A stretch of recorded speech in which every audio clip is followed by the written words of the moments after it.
Mike Benton and Everett Fitzhugh called this stretch for the Seattle Kraken dire.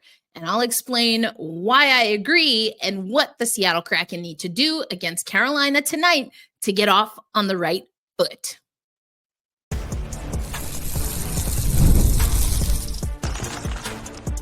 You are Locked On Kraken, your daily podcast on the Seattle Kraken, part of the Locked On Podcast Network, your team every day. Happy game day, Seattle hockey fans. Welcome to another episode of Locked On Kraken, part of the Locked On Podcast Network, where we bring you your favorite team every single day. I'm your host, Erica L. Ayala, bringing you a game day episode. The Seattle Kraken will are already out in Carolina to take on the Hurricanes, and that starts a critical road trip for this Seattle Kraken. If you are not listening to the Kraken Audio Network, definitely check that out. Mike Benton and Everett Fitzhugh talking about some things ahead of tonight's game. Also talking about mac and cheese recipes. So now I know that is the way to their hearts, or at least to their stomachs, is perhaps to bring them some mac and cheese. But before we get into what Everett said, which I thought was really poignant, and my answer to what he said, let's let you know that today's episode of Locked On Kraken brought to you by our friends at FanDuel. You can start the season with a big return on FanDuel. New customers can place a $5 bet and earn $150 in bonus bets if your first $5 bet wins. Visit FanDuel.com to get started. And again, Everett talking to Mike Benton, he talked about some of the sky is falling. It's over for this team. You know, as an everydayer and OGer, I haven't gone there yet with this team. I think we're teetering dangerously close, but we're not quite there yet. And I think at least in part, it's because we haven't really seen the full potential in this team. But I do agree that this is a critical juncture for the Seattle Kraken. If you listen to that conversation on the Kraken Audio Network, you hear Mike Benton and Everett Fitzhugh talking about the home stretch, or the road games.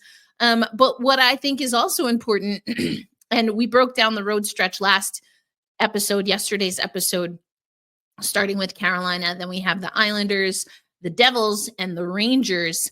But then we come back to CPA and we take on Florida, Boston, Tampa Bay, and Ottawa before going on the road to take on Chicago, Vegas, and Colorado. This is a huge, and remember, in the offseason, we went month by month. I said December was going to be huge for the Seattle Kraken team. And here we go. This is an important stretch. It's dire. There has to be urgency, which is why, for me, no pretty goals. And this comes from, there was a clip that I played from Vince Dunn yesterday, but Vince talked about that.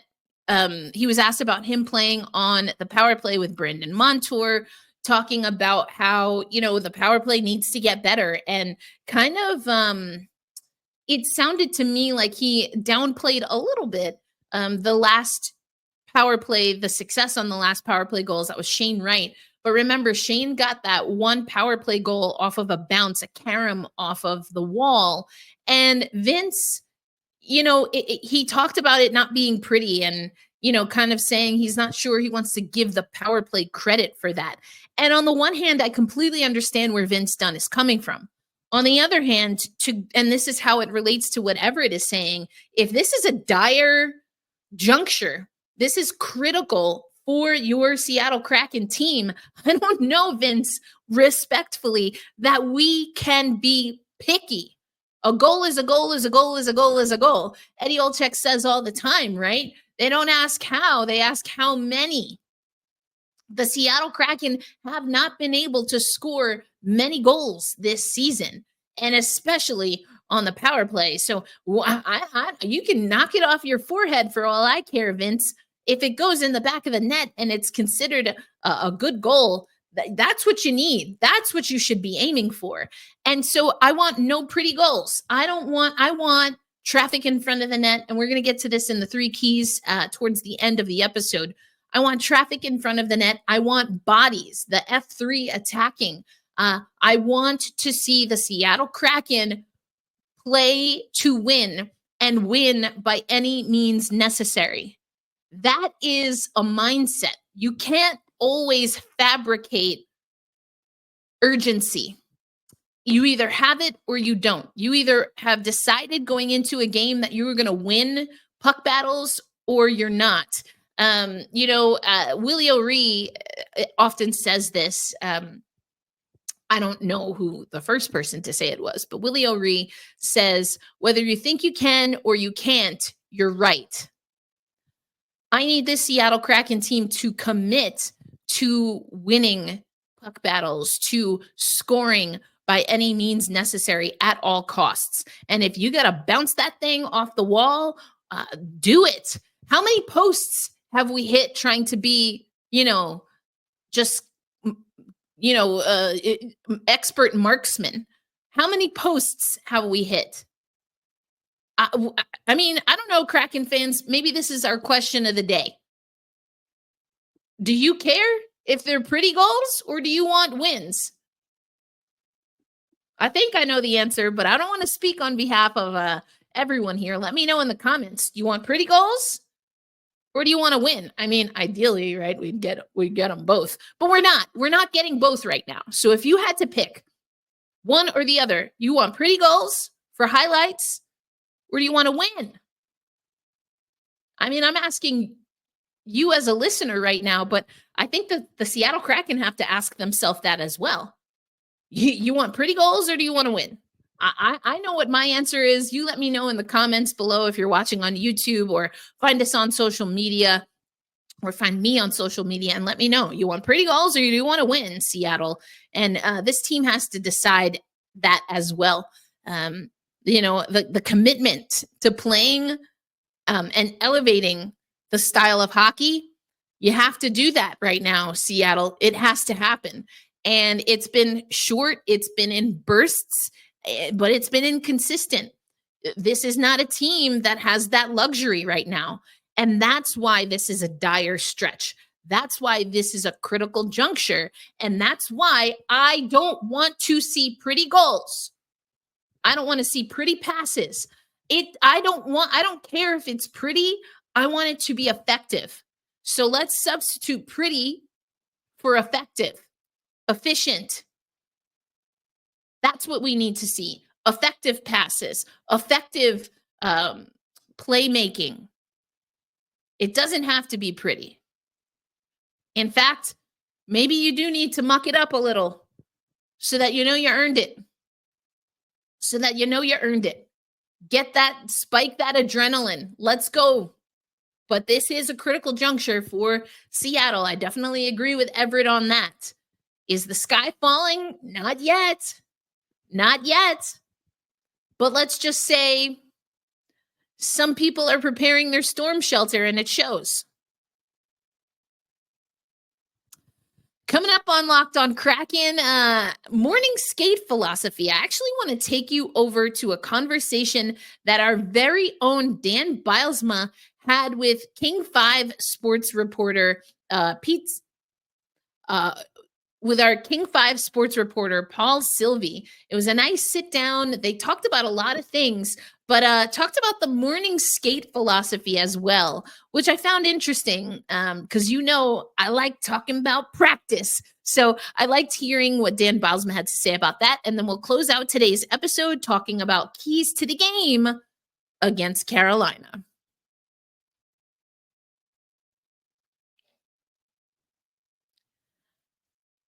Today's episode of Locked on Kraken.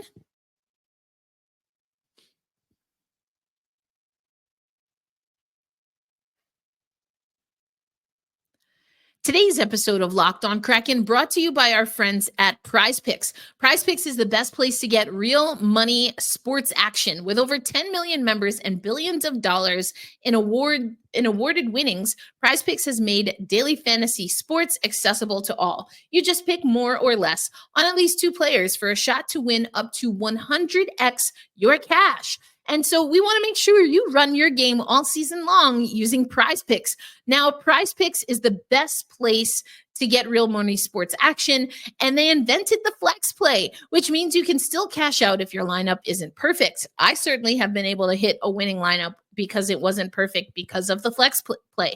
You can double your money even if one of your picks doesn't hit. Prize Picks puts their members first, so all withdrawals are fast, safe, and secure. When my pick hits, I can get my money in as quick as 15 minutes. So what we want you to do is download the app today and use promo code LOCKEDONNHL to get $50 instantly after you play your first $5 lineup. Again, that's the Prize Picks app. Find it in your app store. Use promo code LOCKEDONNHL to get $50 instantly after you play your first $5 lineup. Prize Picks, run your game.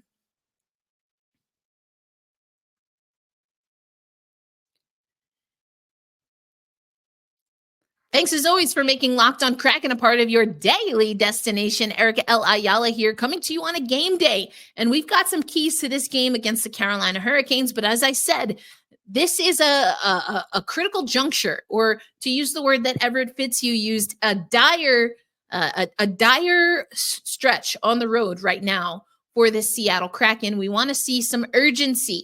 And urgency is exactly what Dan Bylsma replicated in yesterday's practice. Lots of 1v1 drills. He wants this team to win him the puck.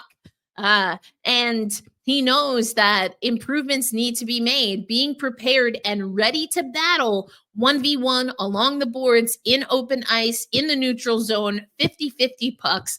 And so he simulated some of that in practice. Now, today was an optional morning skate. At the time of this recording, I don't have any updates quite yet on rosters. We know Riker Evans might be out of the lineup.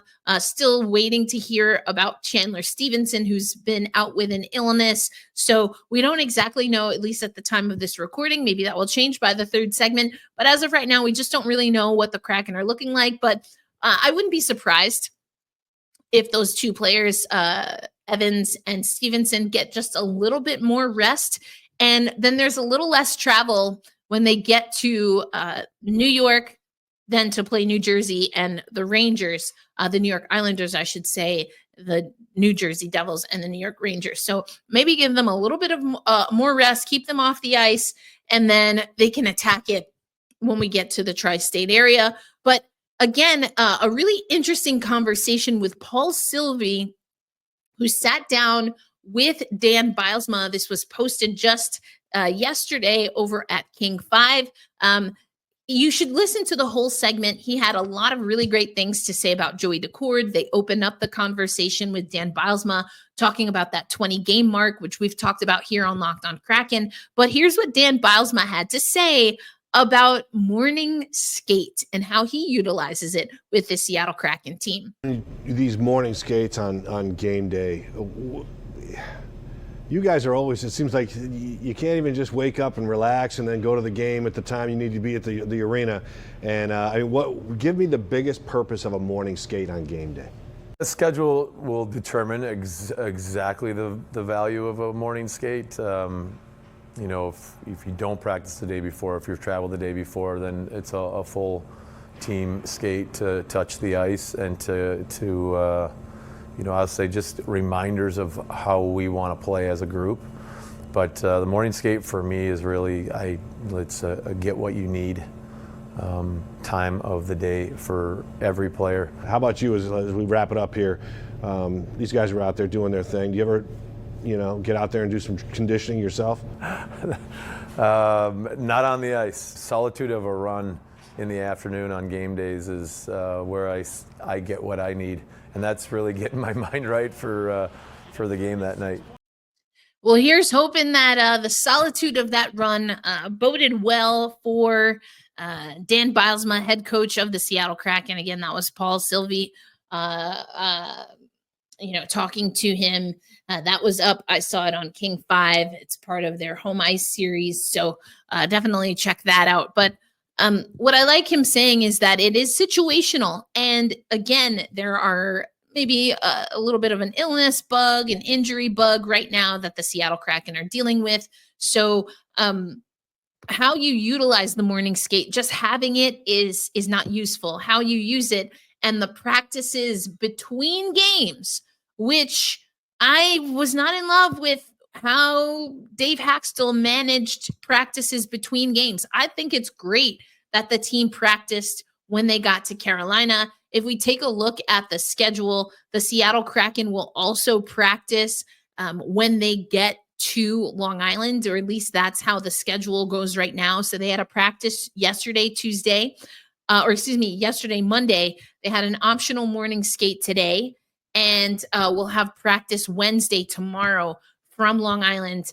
After that, just quick turnaround. Not sure we'll see too many morning skates. Definitely not any practices. The team will have Saturday off before they take on the Rangers. And that's why we're not going to get a morning skate on Sunday. That's a 1 p.m. Eastern game. So that's an early game for back home in the Pacific Northwest. And then the team is set to travel immediately from New York to head back to Seattle to take on the first half Florida, as I just mentioned earlier on today's episode. So I thought it was interesting just to get some insight. Also, I wanted to make sure we give a little shout out to our Tegna family at King 5 and Kong, who, of course, are presenting some great Seattle Kraken coverage this year. They're the regional partner and just making it more accessible for fans in the area. So again, check out the show notes. The link will be there for the full conversation. He had really great things to say about Joey Decord, who I'm expecting to see in net. And coming up, not only will I give you my keys to the game against the Carolina Hurricanes, but we'll also talk about some stats and facts about both teams coming into tonight's competition. Today's episode of Locked on Kraken, once again brought to you by our friends over at FanDuel. Get ready to tackle the NFL action with FanDuel, America's #1 sportsbook. Right now, new customers can get $150 in bonus bets after you place your first bet and win. The FanDuel Sportsbook app gives you everything you need to place live bets on the NFL all in one place. So when you get a hunch in the middle of the game, you can check out the latest stats, view live play-by-play, and so much more on the same page where you're going to be making your bets. So again, you get started with $150 in bonus bets if you win your first $5 bet. That's FanDuel.com. Never waste a hunch. Make every moment more with FanDuel, the official sportsbook partner of the NFL and us right here at the Locked On Podcast Network. Game day in the Carolinas. I actually just had some Carolina barbecue sauce with some chicken nuggies that I had for lunch. Hopefully that won't do anything bad for the Kraken. I mean, I'm kind of joking, kind of not. I don't know. Any help I can swing the Kraken's way, I'm going to do. But today's game is, again, a critical juncture is the term I'm using. We heard Everett Fitzhugh say that this is dire. And, here's a little bit of why. If we take a look at the stats here for these two teams, they're up on the screen. For those listening on audio, I'll walk you through it. The Carolina Hurricanes come into tonight's game 16-7-1, 33 points already on the season. So that's a plus 10 up on your Seattle Kraken, who are 11-13-1, a 4-7-0 away record for the Seattle Kraken, whereas the Carolina Hurricanes are very good at defending home ice at 9-2-0. Now, here is where things maybe level out a little bit. In the last 10 games, the Seattle Kraken 5-5-0, the Carolina Hurricanes 5-4-1. We know that the power play is not great for the Seattle Kraken. 26.6% clip for the Carolina Hurricanes. Their penalty kill is also better at 82.1 to the 78.7 clip for the Kraken. And when it comes to this Seattle Kraken team, when it comes to what I think are keys for this game, I really think it's simple. I talked about it. I don't need to see pretty. I need to see effective. The Seattle Kraken have been talking about volume, shot volume, getting all of those things. And I think those are critical. But I actually want to focus on some other things when it comes to this game against Carolina. You need to dominate the first 20 minutes if you're the Seattle Kraken. And that is because this is a very effective Carolina team. If you can't catch them, if you're not leading within the, in the first two, I put 20 minutes, and that's probably conservative. But if you look at the numbers, this is a Carolina team that is very good. And right now on the season, they are 8-3-0 when leading after the first period. They are 12-0-1 when leading after the second period. But when they're trailing after the second period, the number falls to 3-4-0. The Seattle Kraken are 1-13-1 when trailing after two periods. So I said the first 20, it's really the first 40 minutes. The Seattle Kraken have to start on time, and they cannot take their foot off the gas. This is a Seattle Kraken team that they give up a lot of goals in the first 40 minutes of the game, and they just cannot do that if they want to be successful moving forward. And of course, they cannot do that against this Carolina Hurricanes team. The Seattle Kraken give up 28 goals to their opponents in the first two frames equally. So 28 in the first period, 28 in the second period on the season. And they only give up they've only given up 19 of their goals against in the third frame. Whereas the Carolina Hurricanes, they are usually giving up more goals later in the game. 22 in the second stanza, 29 in the third frame, whereas they only give up 18 goals in the first period. The Seattle Kraken, their best scoring period is the third period. So they need to really shift up the timing of their attack. They need to start on time. They need to have consistency if they want to win against this Carolina team. Now, send numbers. Well, we've heard a lot of players talk about getting that F3 involved, getting the defense involved. The successful goals for the Seattle Kraken are when they are able to cycle the puck, when they're able to reestablish the offensive zone, and yes, when they're banging things off the wall, getting bodies in front. That's how Jaden Schwartz scored the other night. That's how Shane Wright has scored on the power play. That's what we need, but you need to send numbers. It cannot be a solo dolo attack. I know they focused on 1v1 drills, but I think that was more for, again, open ice. They need to have numbers. If you're trying to get more shots, you need more people to retrieve the puck so that you can get more shots. And, having offensive zone time versus getting shots on goal, not necessarily the same thing. So the Seattle Kraken have to figure out how to send numbers, but not just for the sake of having numbers. They also need to, again, get that shot volume up. And then third here is defensive discipline.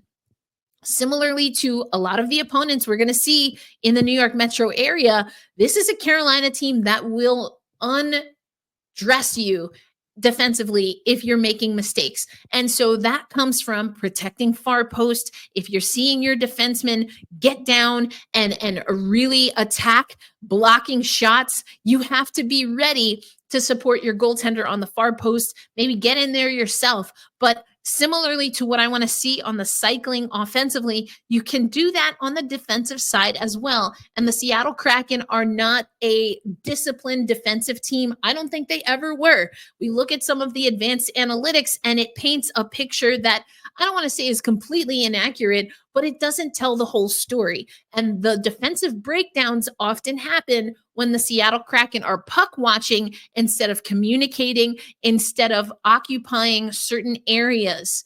And maybe you have to think of it as a little bit more of a zone if you want to use that kind of a terminology. But the Seattle Kraken have to know as a team where their teammates are. And again, Vince Dunn said this, we talked about it on yesterday's episode, not try to do someone else's job, but do your job.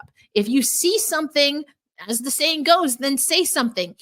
Guide your teammate to the right position, but not at the sacrifice of leaving and exposing another area. And so that's a little bit of the give and take. That's a little bit of the communication. And honestly, just things that at a team right now in December going into, your third full month of play, these are things you have to refine because they're only going to get more difficult moving forward. So that communication defensively in particular, the anticipation defensively, and just having an awareness overall, not being so focused on the puck that you miss then the players cutting who are moving on offense, which again is something that I want to see the Seattle Kraken do. So tonight's game, you can check that out. The Seattle Kraken taking on the Carolina Hurricanes, 7 p.m. Eastern time puck drop. So that is 4 p.m. if you are in the Pacific Division, 6 p.m. for me because I am in Central time. And again, critical juncture for the Seattle Kraken and crunch time. There needs to be some urgency. As Everett said, this is dire, but it's doable. It's doable. But you got to get some pep in that step, smell the smelling salts, whatever you need, whatever it is that's going to get this team hype, put someone really good on Ox. I don't know, but something again has to change the tide for the Seattle Kraken team if they want to be serious about being a playoff contender. They can be now, but I can't say that they've shown that they're serious about it. And that's a little bit of a problem. It's also a little disappointing. Get serious and do it now. Have some urgency and let's see what happens. I don't want to see any pretty goals. I don't know if you put it in the chat yet. If you haven't, go ahead and do that. I don't want to see pretty goals. I want to see effective. I want to see efficient. I want to see tenacity. Maybe that's my word for the week for this road trip. Show me the tenacity. If you lose, all right. At least you know that you gave it all you have. Leave nothing in the tank, fellas. And as always, a reminder to yourself to be kind to you and everyone else around you. And we say loud and proud tonight, hold fast, stay true, and let's go Kraken. I'll catch you on the next episode. Peace out, everybody.